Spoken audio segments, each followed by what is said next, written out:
안녕하세요. 하봉규 교수입니다. 오늘은 우리 최근에 전 세계로부터 인정을 받고 있는 K방산의 원조가 누구인가에 대해서 간단하게 말씀드리고 싶습니다. K방산은 원래 박정희 대통령의 구상에 따라서 만들어진 것입니다. 1960년 박 대통령이 집권을 하시면서 61년에서 79년까지 집권을 하시면서 우리 전반기와 후반기로 나눌 수가 있습니다. 전반기는 60년대까지는 우리 흔히 경공업 단계라고 이야기를 할 수 있겠습니다.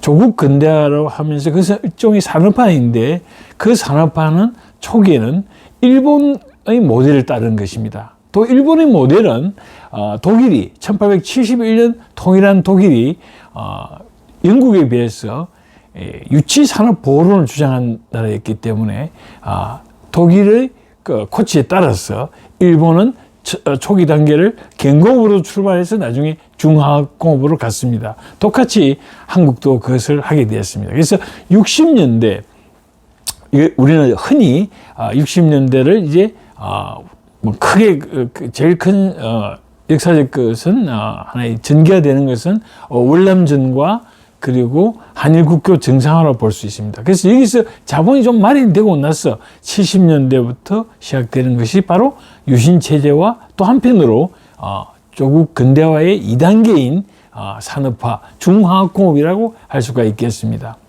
여기서 박 대통령께서 구도에 따라서 이제 한국은 이 산업화의 한 축이 또한 방위산업, 다시 말해서 자주국방이었습니다.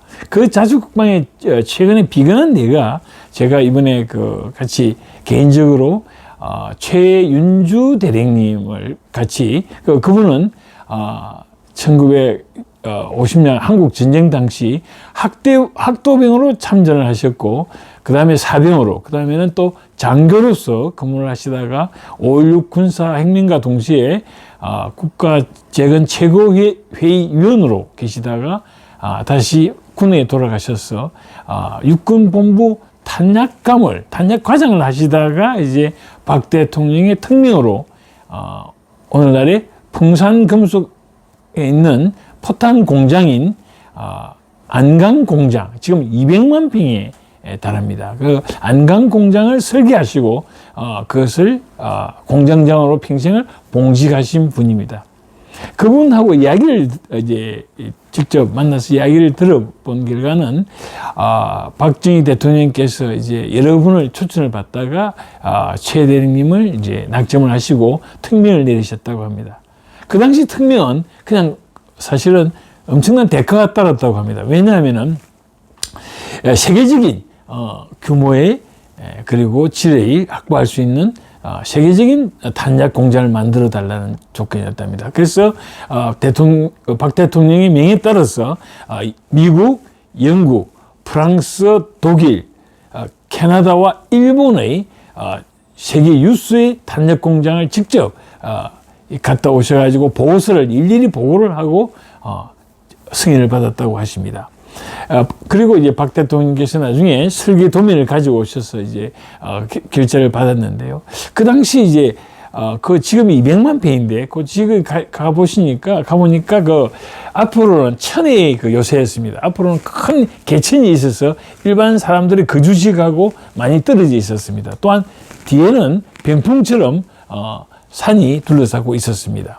보안시설도 완벽했었고 그 당시 60가구 정도가 살고 있었다고 합니다. 그래서 할 수 없이 토지 수용을 해서 이주 사업을 하게 되었는데요. 그때 박 대통령께서 대령님을 부르시더랍니다. 그러면서 이제 대통령으로서 부탁한다고 하시더라고요. 그럼 무엇을 부탁하냐니까 첫째는 뭐냐 하니까 가능하면은 이 토지 보상을 좀 후하게 주라. 넉넉하게 주라고 하는 거고, 두 번째는 그리고 가능하면 지역민들을 많은 취업의 기회를 좀 줬으면 좋겠다고 대통령으로서 부탁한다고 하시더랍니다.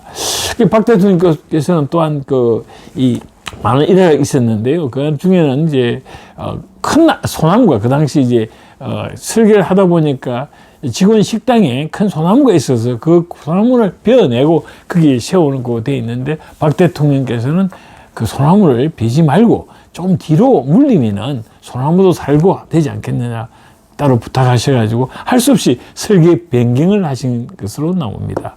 사실은 박 대통령께서는 이 당시 매년 그 현충사를 참배를 하시면서 현충사의 나무에까지 전문 조경사하고 언원을 하신 것이 나옵니다.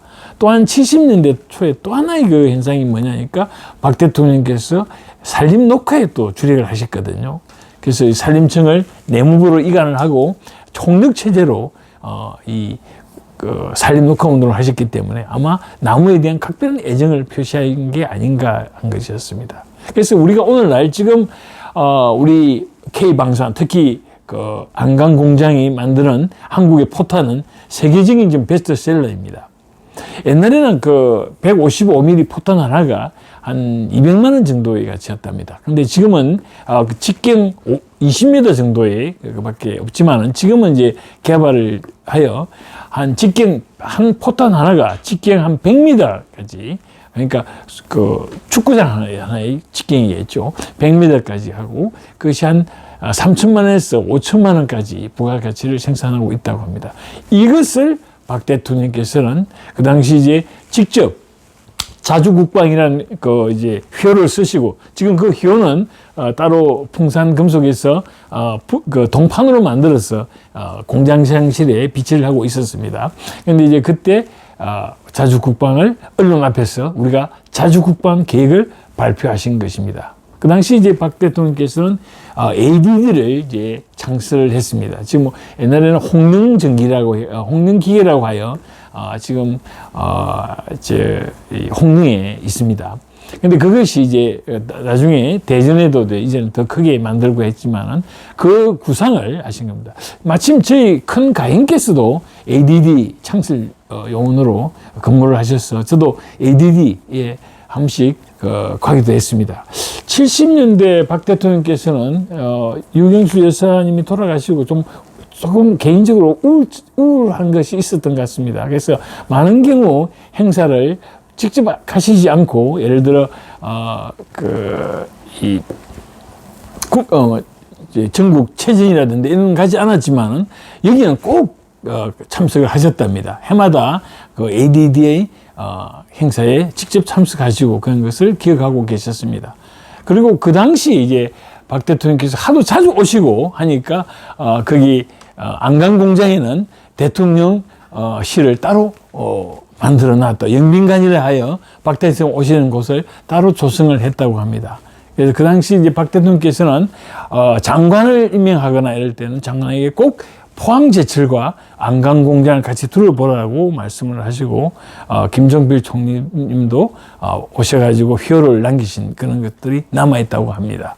그래서 그 당시 박 대통령의 원모 심려죠. 멀리 내다보고 깊은 생각으로서 만들어 놓은 계획이, 그 당시 이제 오늘날 이제 K방산에서는 그 당시가 스펙이 없는 것이 있다면 지금은 이제 그 당시에는 이제 있었는 것이 전차, 그리고 미사일이 핵심이었고 포탄 이런 것들이었습니다. 그런데 이제 오늘날은 이제 이게 소위 말하는 KF-21이라든가 보라매 같은 그런 비행기는 이제 90년대부터 나왔지만 이것은 70년대 초부터 박 대통령의 계획에 따라서 만들어진 것이었고, 그것이 오늘날 빛을 보게 된 것입니다. 그래서 훌륭한 지도자는 멀리 보고 앞서서 본다는 것을 알 수 있다는 것도 되겠습니다.